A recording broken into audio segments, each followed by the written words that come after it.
Yo, what up, Magic fans? How y'all doing? How y'all doing? This your boy Fred the Jig. Y'all know what I come with. I come to talk Magic basketball. We in the off season now. Yeah, we deep in the off season. Yeah, for us, the Orlando Magic, since we didn't make the playoffs nor the play-in, we deep in our off season, getting ready for the draft coming up. We definitely slotted in at our lottery selections. We got the 6th overall pick, which was our own. We also got the 11th overall pick. Thank you, Chicago Bulls, in that Vooch trade, that complete the Vooch trade for us. So yeah, we end up with the 6th and 11th pick in this draft. I would like us to move up. I was hoping to get Wemby, of course, or if not that, I would love Scoot. You know what I mean? I actually think that Miller would be a good prospect for us as well, being 6'9" and can play the 2 guard. That'll give us even more versatility with what we got going on. Yeah. All right. But main thing is, at the number 6 pick, if we do stay put, we're going to have a lot of intriguing players there. I wouldn't mind both of the Thompson twins. I mean, but they not going to both be there. By the time we get to 11, the both of them will be gone.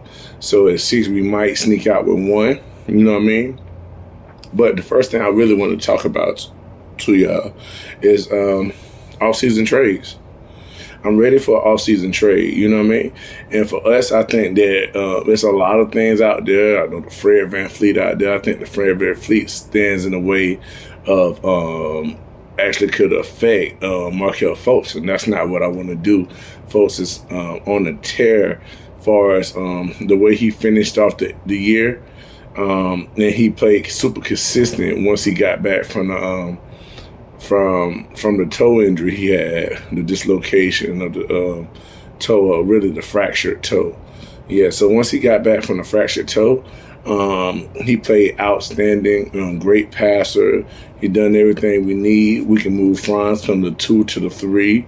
We can move Paulo from the 3 to the 4. So we have a lot of versatility in the lineup. We got Wendell at the 5. Unless we can find an upgrade over Wendell so that we can get a little more shot blocking, or supposedly Jonathan Isaac gets fully healthy, it can get into that starting lineup and provide that shot blocking that we need in there, which he does. He is capable of, and he showed it while he in his return this past year. Even though he only played so many games, I definitely think we got to give him at least another year to see what he's going to be a boom or bust for us. You know what I mean? But that's a year we can afford with the kind of pay we got right now. We have enough money on our books to where we're not in a dire need to cut him and move on for him just to gain a little extra money. You know what I mean? There's a lot more potential in keeping him, and and seeing what he really got. But the trade that I do have, I'm not really into the Fred VanVleet trade. And I know I've seen a lot of people come in with the Zach LaVine trade to us, but I didn't like neither. I didn't like neither, especially because with Zach LaVine, they want us to give us so much. So I was thinking that maybe we can go older but still stay with Chicago, and maybe we can pull DeRozan from them. I know DeRozan played between the 3 and the 4. I mean, we can really move Paolo to the 4, put DeRozan at the 3, you know what I mean? With DeRozan still have good on-ball defense as well, and plus a seasoned scorer, you know what I mean? Very veteran-type player. Been on a lot of good teams. Hasn't won a ring, but he's been on a lot of good teams that, that have. So what I would like to propose is if we was to trade off, I say a Gary Harris, Chamo Kiki, send the Bulls back that number 11 pick, and trying to keep all our own picks still. So send off the Bulls that number 11 pick, and then that pick I believe we got from sending them Aaron Gordon that conveys next year. We can send that pick off with it if we have to, if they feel like that one first round ain't enough. Even though we'll be taking a lot more cap room and getting them out of that cap position with they have with Levine having big money, DeRozan having big money, and if they do sign Vooch back, going to be paying him big money as well.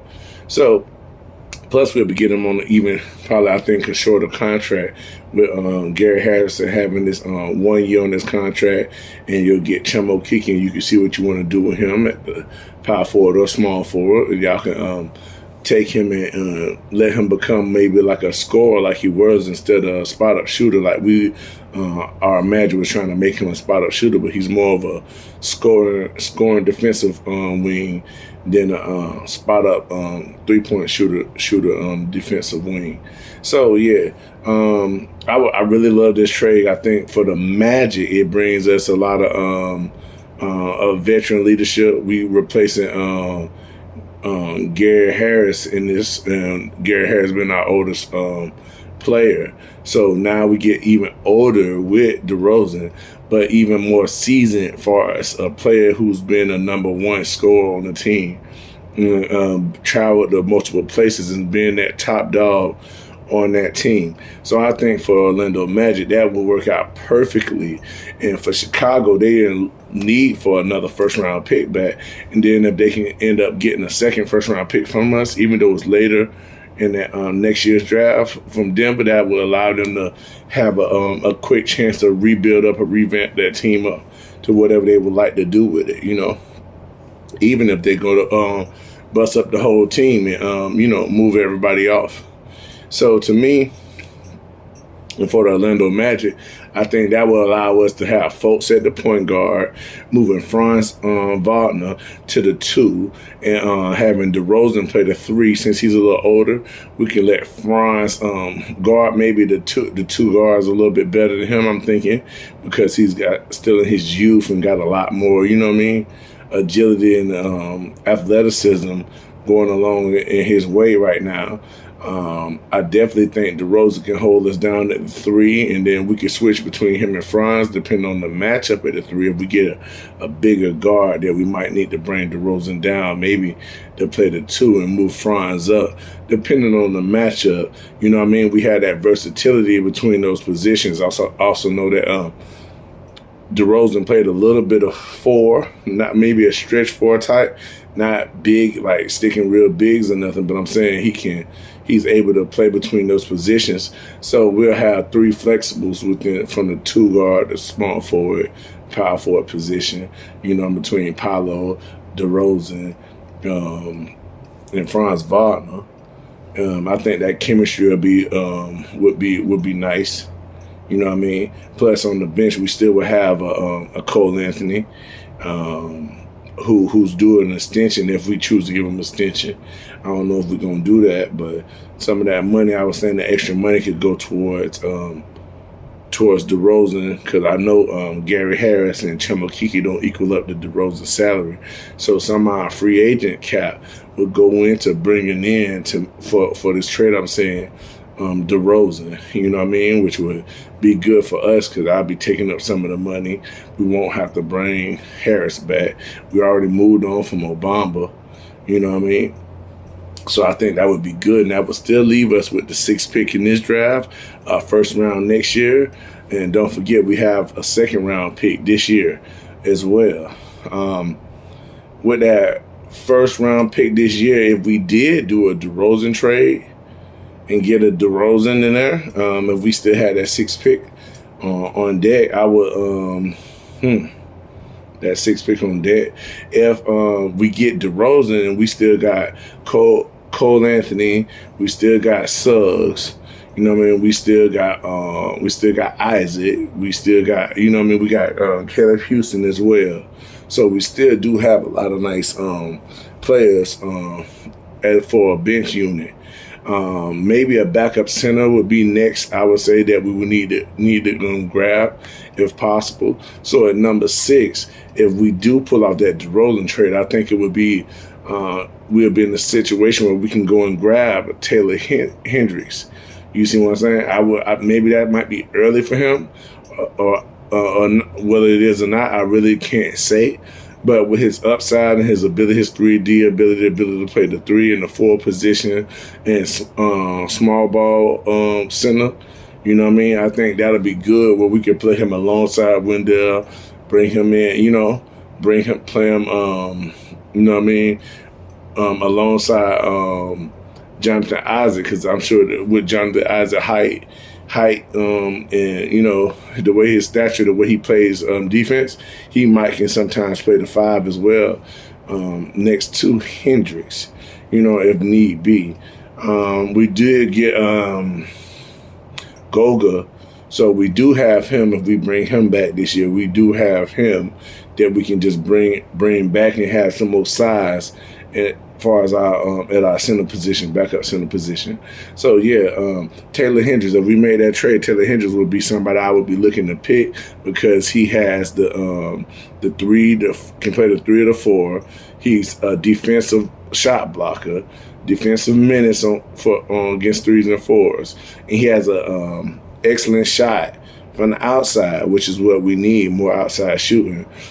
Also adding DeRozan would provide us with more mid-range shooting with the way Fultz shoots in the mid-range, DeRozan shoots in the mid-range, and you know what I mean, with Fultz crafty ability, with DeRozan crafty ability, I think it would really add a great chemistry to our Orlando Magic. We might still be a little underwhelming at the three-point shooting for that star lineup, but I'm still counting on the improvement of Franz Wagner, Markelle Fultz, and Paolo Banchero, and even Wendell Carter, still counting on his outside shot coming along a little bit more.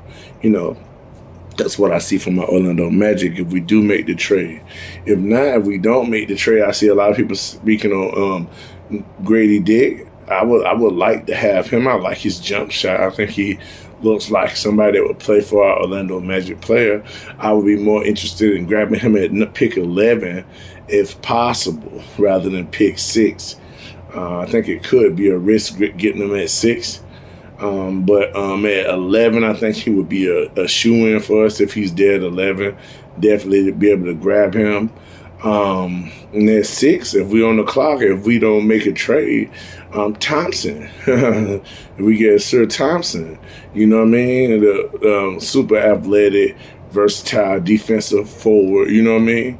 Yeah, or if not any of those moves, I think also that we could trade up in this draft if possible. If we can get up to the 2 or to the 3. Or we can do something, I know this is a long shot, and Portland has really, I think they put him off limits for a Shaedon Sharpe. But if it's me, I thought, like, if you remember my blog from last year, I wanted to take Shaedon Sharpe #1 in the draft, if you remember my blogs. And by the end of the year, you can see why I had him rated so high, because he's super explosive. And for our team, finding a 2 guard that can play defense, super athletic, has a 3-point shot, and can rise above the rim, that would be great for us. So if, I don't know, Portland, maybe we can throw y'all our 6th pick, our 11th pick, the Denver pick next year, whatever we got to do. If I got to throw, you know what I mean? I really like Shaedon Sharpe, and if he was in this draft class, I think he would be a top 4 pick in this draft class. He might even go ahead of Miller, I would think. He could go ahead of Miller, be right neck and neck with Henderson, I think. That's how great I feel about Shaedon Sharpe. I doubt Portland fans going to want to get rid of him, so Portland fans don't feel bad. But if y'all are looking to move on from him, we willing to cash out 2 to 3, maybe 4 first-round picks for him. We willing to do that for y'all because I like him. I really like him. I really like Shaedon Sharpe. I'm a big fan of Shaedon Sharpe.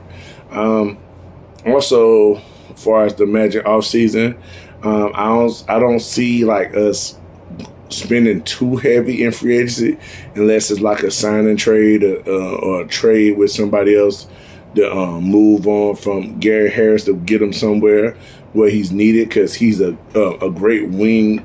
I mean, not wing, but a great 2 guard with the defensive ability to give Suggs a chance to move up into the start lineup again. You know what I mean? Or let him still develop off the bench. It all depends on really how we feel about Cole Anthony and Chumo Kiki. I don't think we're going to give Chumo Kiki KK an extension. Yeah, I ain't saying we won't bring him back, but now we're not going to give him that super extension of where he's getting paid a nice amount of money. But maybe Cole Anthony. If not, if we don't feel comfortable with Cole Anthony, we'll be taking him into his last year and going into restricted where we can match, and then we can see how the market, you know what I mean, how to let the market determine his value for us. But it's however we feel like doing as Magic fans, you know what I mean? The Magic GM, how we feel like going about it. I think they really want to add a vet though, and somebody that can help us. I know we fell in a good position, staying at 6 and also picking up the 11th pick in the draft. So, with that being the case, it's your boy Fred the Jig. I'm out of here, man. Nice talking Magic basketball with y'all. Make sure y'all like, share, subscribe, leave comments. Talk to me. Once I get up to 1,000 subscribers, I will be going live with y'all. And once I go live, that's when we'll really have wonderful back and forth conversations with each other, where I can answer y'all questions right there on the spot, and we can really brainstorm about what we think should go on in this off season. So anybody, support my channel that like me, support my channel. If you want me to come over there on your channel, talk a little basketball with you, just let me know. I'm really into all teams, but I am an Orlando Magic fan. Yeah, but it's your boy Fred the Jig. I'm out, man. Y'all stay up, man. I see y'all soon. Love.